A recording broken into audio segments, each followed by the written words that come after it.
নমস্কাৰ আজি আপোনালোকক ককালৰ বিষ বা গুটে পিঠিৰ বিষ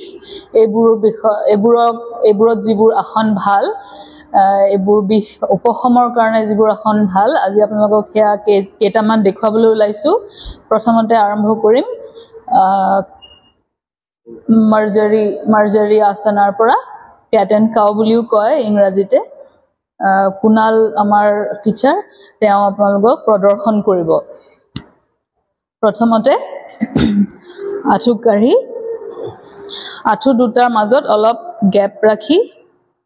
হাত দুখন আঁঠুৰ কিলাকুটি আঁঠুত লগাই যেনেকৈ দেখুৱা হৈছে তেনেকৈ জুখি ল'ব লাগে যাতে নিজকে এখন টেবুল নিচিনা চাৰিটা পোষ্ট আৰু এখন টেবুল টপ এনেকৈ টেবুলৰ নিচিনাকৈ লৈ ল'ব লাগিব তাৰ পাছত উশাহ লৈ লৈ পিঠিখন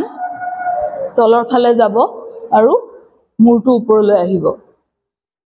উশাহ লৈ লৈ ওপৰ কৰিম তাৰ পাছত উশাহ এৰি এৰি পিঠিখন ওপৰলৈ উঠি আহিব মূৰটো তললৈ নামি যাব যিমান এই ৰাজহাড়ডাল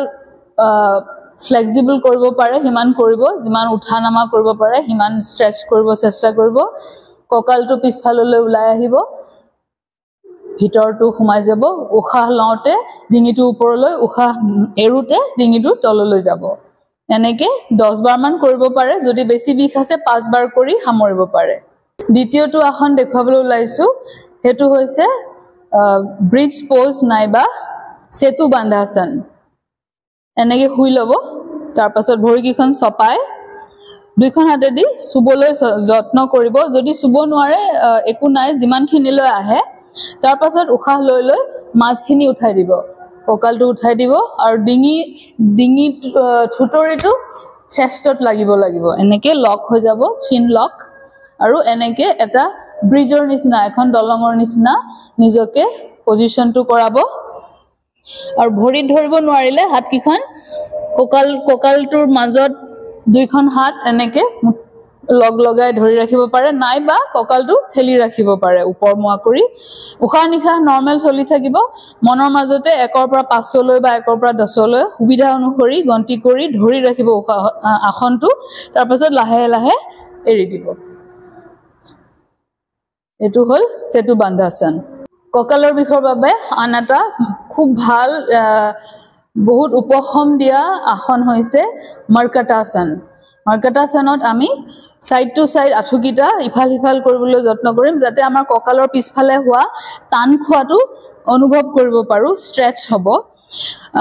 দুই ধৰণৰে কৰিব পাৰি এটা দুইখন ভৰি মেটখনৰ সমানকে বহলকে মেলি ল'ব পাৰে মাজত 1.5 পৰা 2 ফুট ব্যৱধান থাকিব নাইবা দুইখন ভৰি লগাইও কৰিব পাৰে যেতিয়া ভৰিকিখন বহল হৈ থাকিব তেতিয়া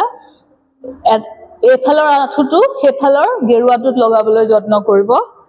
আৰু চাওঁতে উল্টা সাইডে চাব লাগে যোনফালে আঁঠুকিটা গৈছে তাৰ অপোজিট ফালে আমি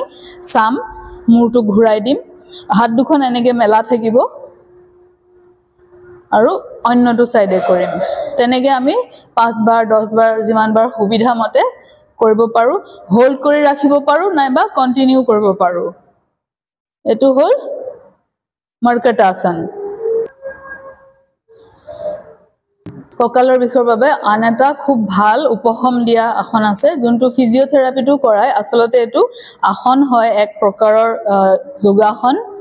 এনেকৈ পেট পেলাই শুই ল'ব দীঘলকে থুতৰিটো মাটিত লাগি থাকিব যাৰ থুতৰি লগোৱাত অসুবিধা হয় কপালখনো লগাই ৰাখিব পাৰে এনেকৈ আৰু হাতকিখন তললৈ কৰি ৰাখিব তললৈ কৰি ৰাখা অসুবিধা হলে ওপৰমুৱা কৰিও ৰাখিব পাৰে কিছুমানৰ হাতৰ বিষ থাকে বা হাত ভাঙা থাকিলেও বিষায় তাৰ পাছত এখন সোঁ ভৰিখন আমি দাঙিলো লাহে লাহে আঁঠু সিধা থাকিব যিমান দূৰলৈ সুবিধা মতে আহে এৰ ওপৰলৈকে আহিছে কিছুমানৰ ইমানখিনিলৈ আহিব যাৰ যিমান সুবিধা হয় সিমান মতে দাঙি ৰাখিব গন্তি কৰিব মনৰ ভিতৰতে 1ৰ পৰা 5লৈ বা 10লৈ তাৰ পাছত লাহে লাহে নমাই দিব এইখিনি কৰোতে উশাহ নিশাহ সাধাৰণভাৱে লৈ থাকিব কোনো ৰখাই থব নালাগে ধৰি ৰাখিব নালাগে লাহে লাহে আনখন ভৰি উঠাই দিব আৰু আঁঠুটো সদায় সিধা থাকিব এটো মন কৰিব যিমান ওপৰলৈ সুবিধা মতে সম্ভৱ হয় উঠাব আৰু লাহে লাহে নমাব এতিয়া দুইখন ভৰি একেলগে এই তিনিটাৰ এটা সেট মানে তিনিটা আসন মিলি এটা আসন হৈছে এবাৰ হাত দুখন এনেকে মুঠি মাৰি এইখিনি জায়গাত ৰাখি সাপোৰ্ট ল'ব পাৰে আৰু লাহে লাহে দুইখন ভৰি উঠাই দিব আঁঠু সিধা ৰাখিব যিমান ওপৰলৈ সুবিধা মতে হয় হিমান কৰিলে হল নিজকে বেছি প্ৰেছাৰ দি উঠাব নালাগে উশাহ নিশাহ নৰমাল আৰু লাহে লাহে উশাহ এৰি এৰি ভৰি দুইখন নমাই দিব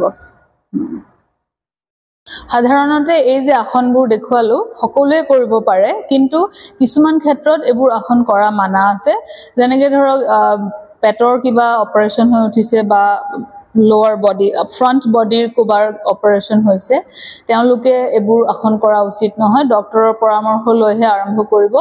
আৰু যদি আপোনাৰ হাৰ্নিয়া আছে পেটৰ হাৰ্নিয়া আছে অপাৰেচন হৈছে তেতিয়াও এটো ডেফিনেটলি ডক্টৰৰ পৰামৰ্শ লৈয়ে কৰিব আৰু যিবোৰ মানুহৰ ধৰক হাত ভৰি ভাঙা আছে ভালকে হিল হোৱা নাই তেওঁলোকে যাতে জবৰদস্তি কৰি পেলাই আসনবোৰ নকৰে যিমান দূৰ সুবিধা মতে সম্ভৱ হয় সেইখিনি কৰিলে যথেষ্ট আৰু যিকোনো যোগাসন যি ধৰক পেট পেলাই কৰিব লগা হয় পেটত শুই কৰিব লগা হয় সেইবোৰ প্ৰেগনেন্ট মহিলাই কৰা উচিত নহয় গৰ্ভৱতী মহিলাই কেতিয়াও পেটৰ ওপৰত হেঁচা দি পেলাই আসনবোৰ কৰা উচিত নহয় সাৱধানে কৰিব লাগে ধন্যবাদ